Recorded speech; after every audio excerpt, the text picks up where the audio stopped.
question I keep thinking about is, well, how often do we acknowledge the precepts? How do we work with them and live with them?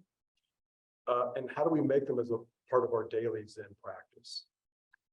Now, I'll be honest, if you're like me, I tend to not thinking about them that much.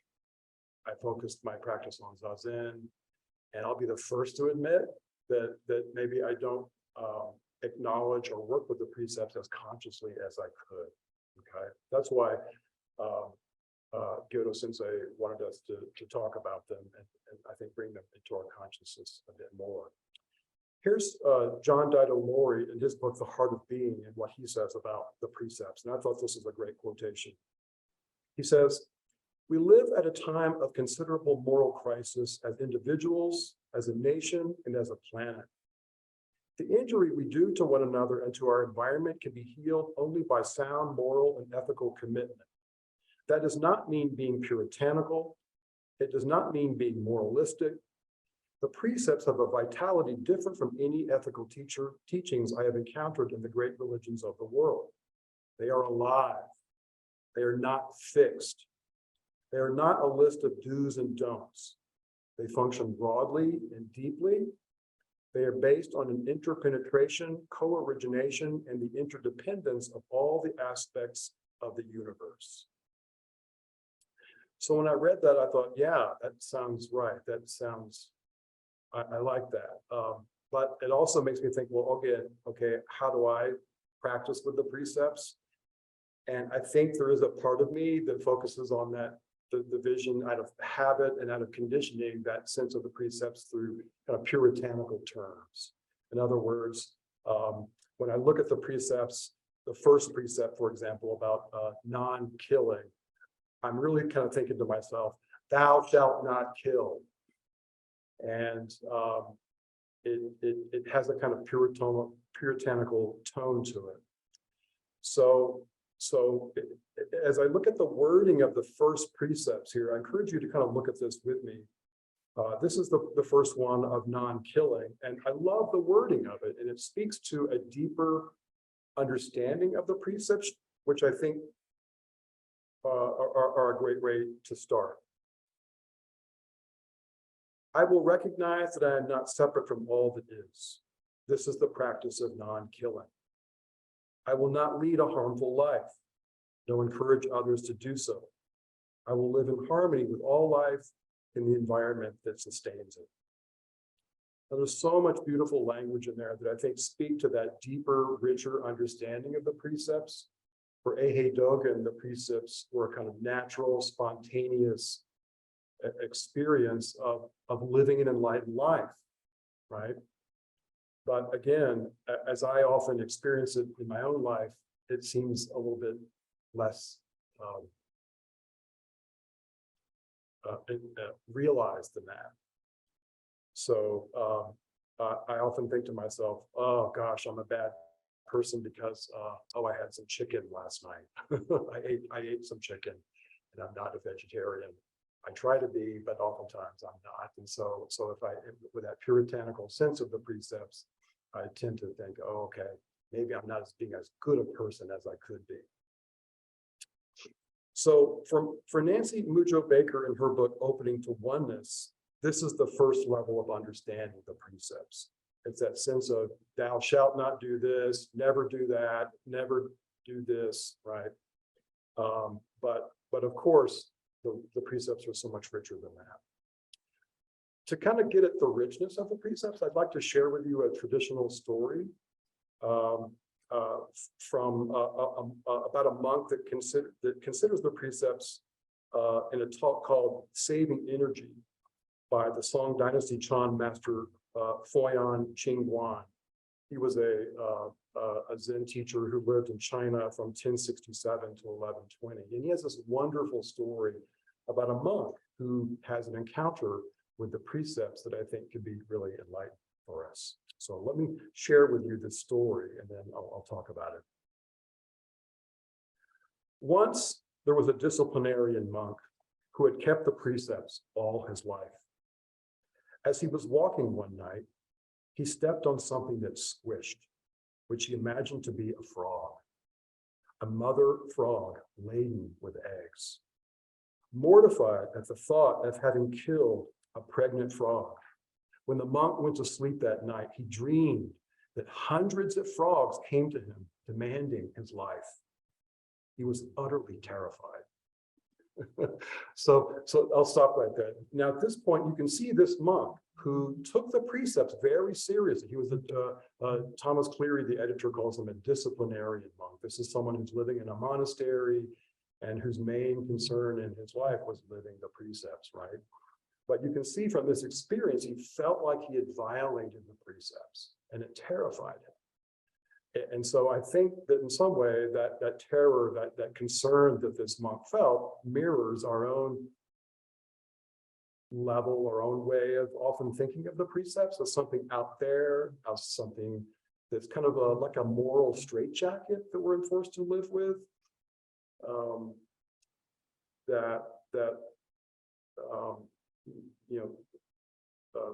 scares us in some way. Okay. So at that point, though, the story continues. Come morning, the monk went to look for the frog that he had squashed and found that it had only been an overripe eggplant. So what he thought was a pregnant monk just turned out to be a piece of fruit that was on the path, right? So right there, what's interesting about that gesture of the monk waking up the next morning and going to find out what he had stepped on. For Nancy Mujo Baker, this kind of is representative of the second level of the precepts. The precepts as kind of moral guidelines, the way in which we experience the precepts day to day when we're encountering moral issues.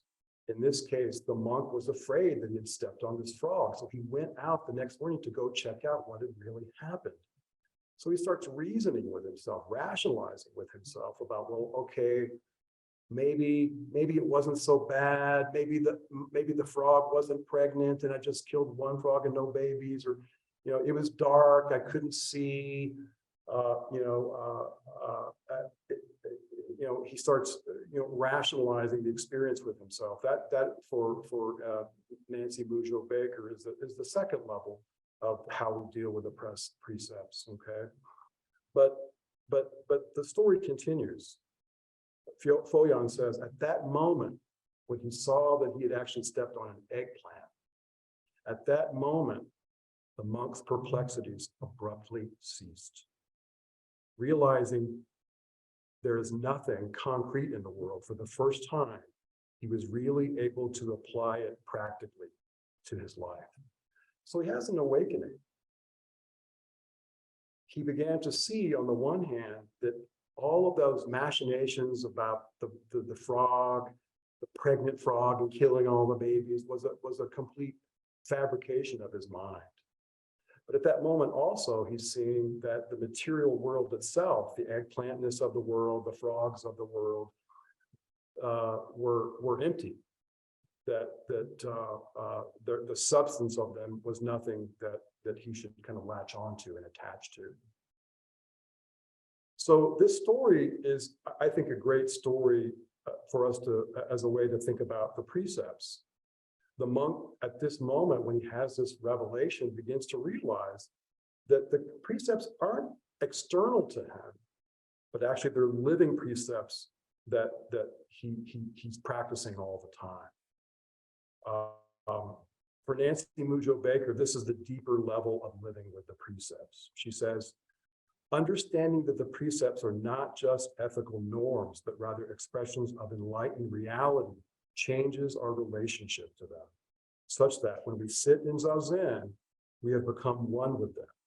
Instead of following or observing them, she continues, of course, it's not just precepts we are one with, it's also the other human beings, or animals, or plants, or in this case, frogs and eggplants. It's frogs, it's animals and plants that we relate to with the precepts in various circumstances. Again, in this non-duality, and where the not, as in do not lie, steal, kill, and so on, becomes non, When we live our lives, we are living in an active relationship with the precepts. We are embodying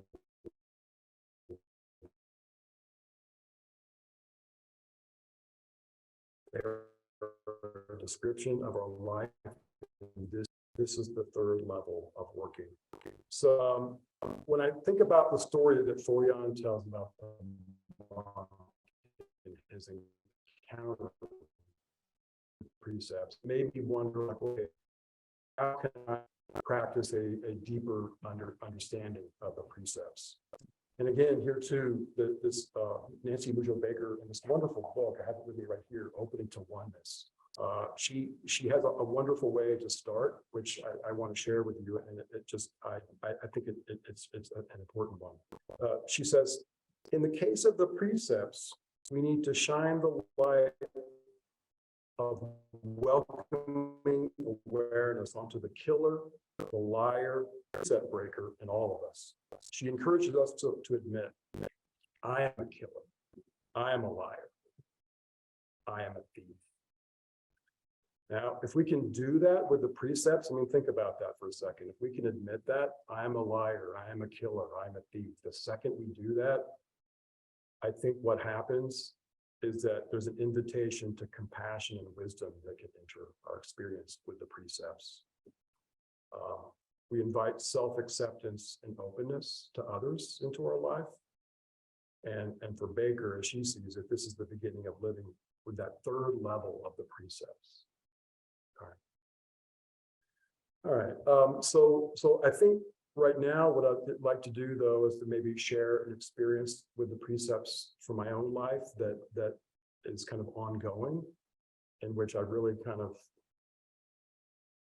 been engaging with the precepts recently and for quite a while, that I think maybe speaks to these three different levels of the precepts.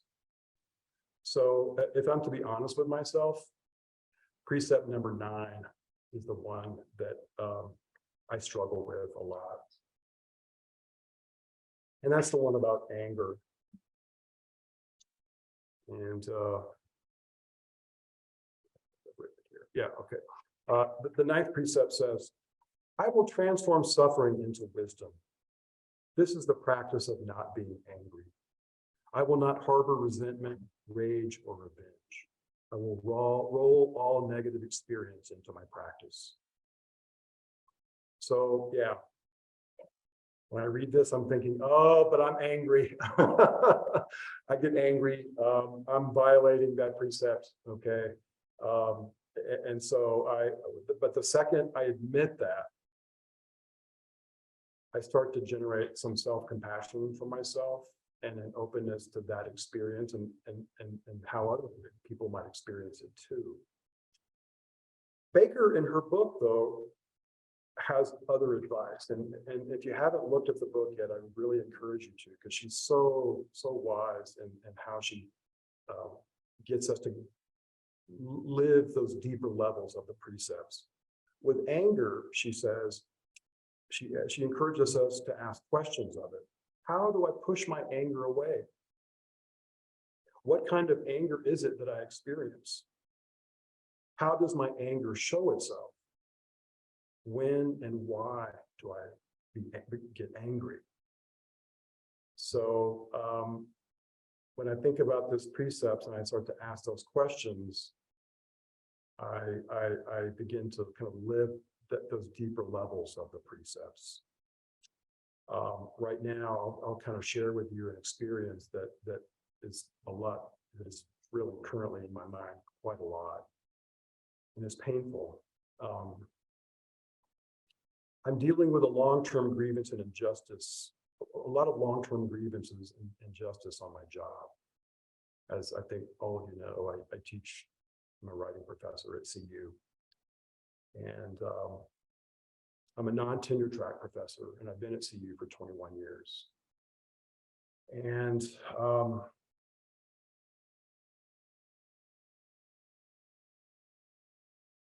when I look at my job and when I talk to my colleagues about our jobs, we all have a universal sense that we're all extremely underpaid, incredibly overworked, And even though the university pays us lip service for what they call the value of what we do, they don't really care to say anything about what we do. For instance, a non-tenure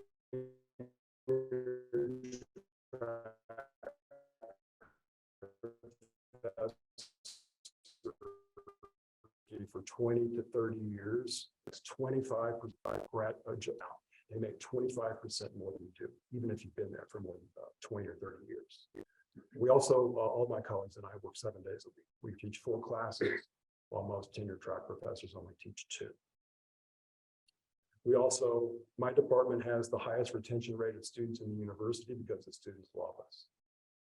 But the problem is, even though we talk to the university about retention rates, they seem to not recognize it. Oh, that's great. That's fantastic. Good job.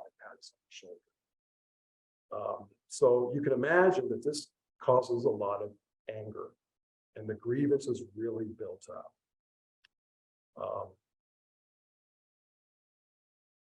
CU says, well, the administrators tell us we don't have money. They tell us that CU pays salaries that are above the national average for non-tenure track professors. They tell us that they will look into the issue, but somehow nothing ever seems to happen about it. Meanwhile, I also see my colleagues and friends suffering. I see the health problems that they're suffering, the physical and mental problems that they're suffering. And the story goes on and on. This, to relate this back to the story of the Foyon's monk, this is the eggplant, the external world manifesting it on my path, on our paths, right?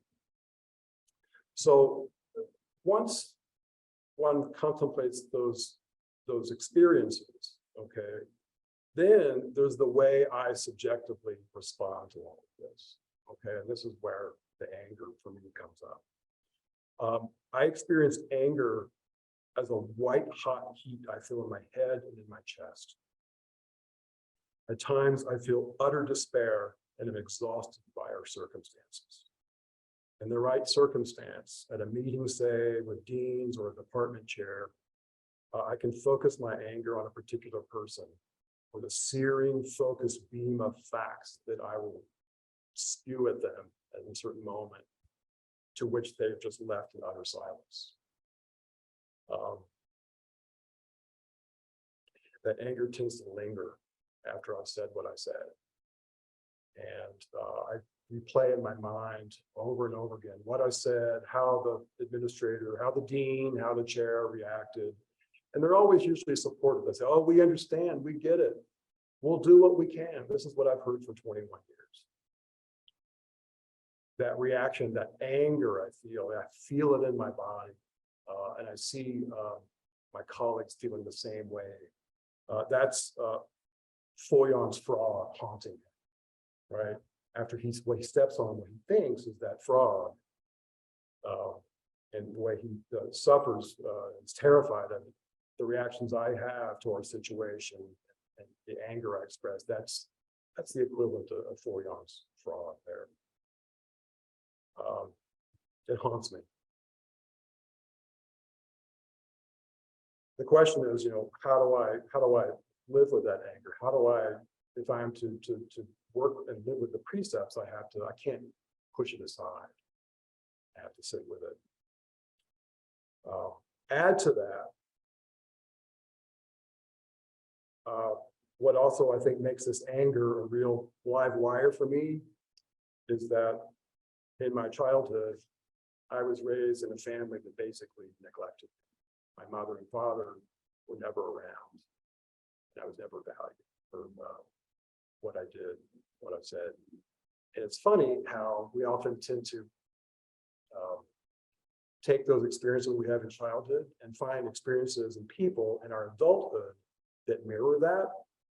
Well, I have found that perfectly in my job.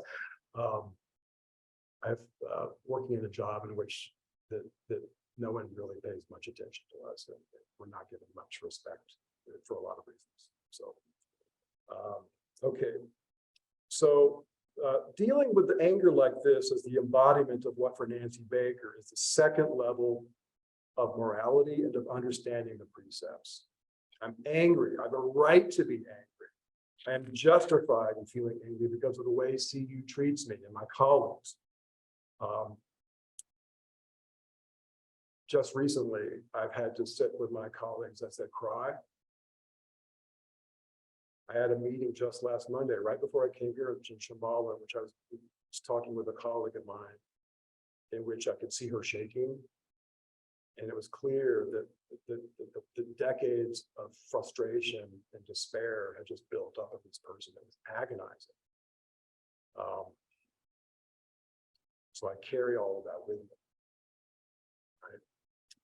So the problem with looking at it from just these from this moral perspective is that it's still egocentric.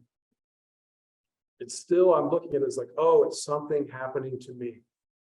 It still presupposes this us versus them dualistic perspective. I'm over here, I'm the one suffering. Meanwhile, the deans and the administrators and CU and the system are over there and out there, and they're not listening to us. You see that structure, right? It's that second level of the precepts, which are they're operating as moral guidelines and moral structures for us to help us understand, in this case, anger. But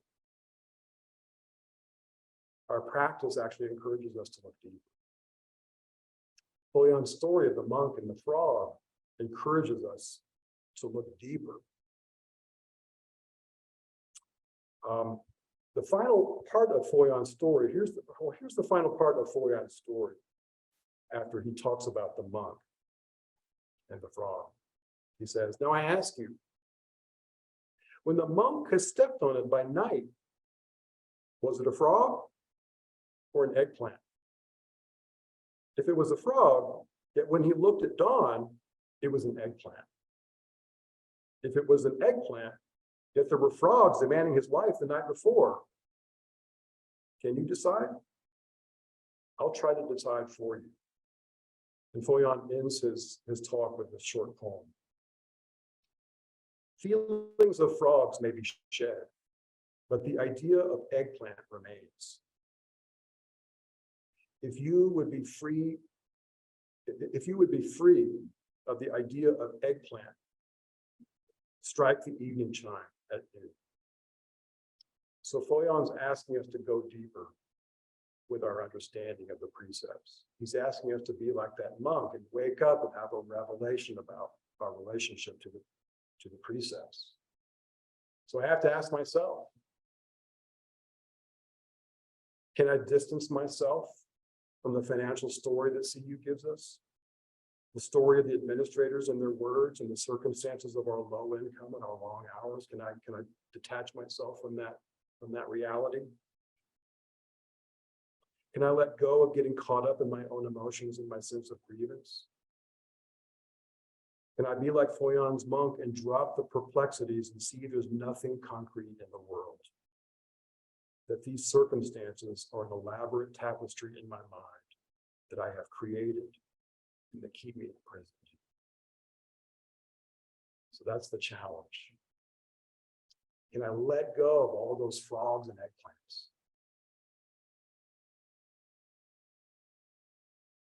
It's not easy because these are real issues and I see how they affect me and they affect my colleagues. So practicing Zazen definitely helps. But also practicing the 3 Zen peacemaker tenets helps too. And I think by really privileging our Zazen and really working with the 3 precepts, the 3 Zen peacemaker tenets, I think that can deepen our understanding of the precepts. And I know for me, it's deepened my understanding of anger and how I grapple with this particular issue. So now, after sitting Zazen for so many years, I still feel that flame of anger at certain moments. But when I go to meetings, I practice not knowing. I don't know how administrators or the department chair will respond to my statements, or if they truly hear and understand the faculty's grievance. I don't know if there will be a positive outcome or if anything will ever be changed as we talk about these issues with the administration. In those moments when I express my views, it's remarkable how once I say what I have to say, my anger subsides. I can let it go. So 1 minute, just a month ago, we had a meeting with the deans, and I stood up and I just spoke with a lot of force, expressing the grievances which I laid out to me. And I was angry about it. But it's funny, the second I said it, I was able to let it go. And afterwards, the dean came over to me, and we smiled, and we shook hands and exchanged pleasantries. And he said he would work on it. And I've heard this before for 20 years. So, but it was, I was able to let it go. I don't know where the dean is coming from. I don't know what he intends to do. I intend to try to hold him to it, but I have to let it go. I have to practice not knowing.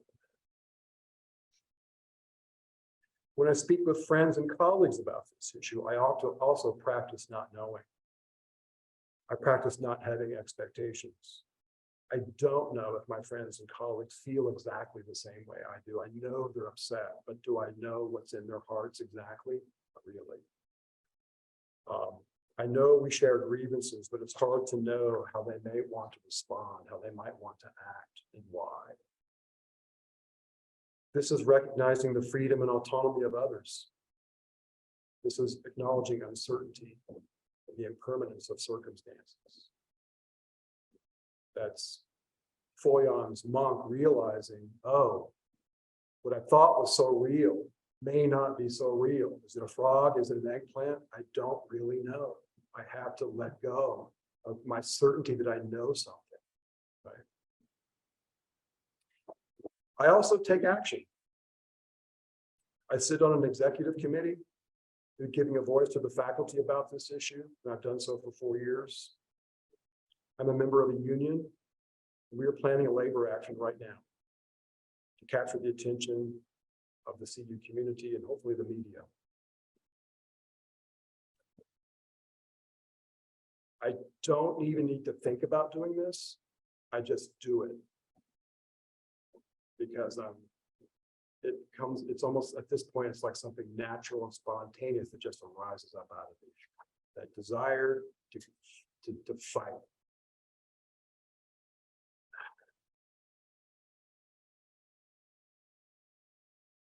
In some ways, the anger I feel has been transformed through Zen practice by working with the 3 Zen tenets.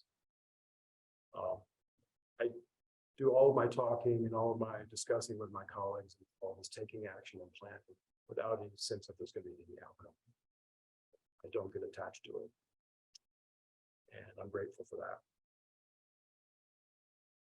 This is the practice of transforming suffering into wisdom, of rolling negative experience into our zazen and transforming it. This is being alive. And this is living with frogs and eggplants. and looking at our traditional Zen stories and trying to take them to heart. A.A. Dogen says, when we sit zazen, what precept is not being observed? And I think that's a wonderful way to express the precepts. So, thank you for listening.